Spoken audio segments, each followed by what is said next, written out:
I'm Joe Murphy, I'm the club secretary at North Enfield Cricket Club. Any club should be getting involved in the Toyota Good Cricket Prize draw. It's such a good thing, especially for smaller clubs. I'm Mark Wood, England fast bowler. Sarah Glenn, and I'm a leg spinner for England. Here doing a bowling masterclass as part of Toyota's Good for Cricket prize draw.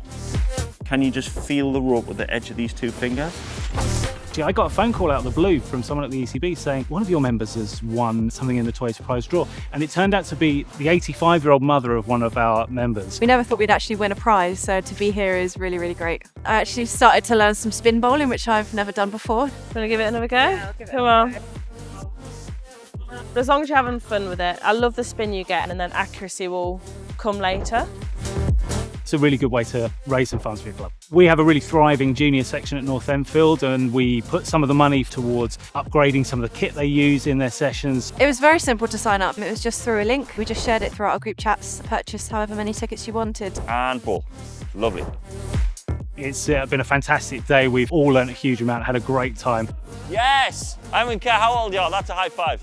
The club would definitely be signing up again.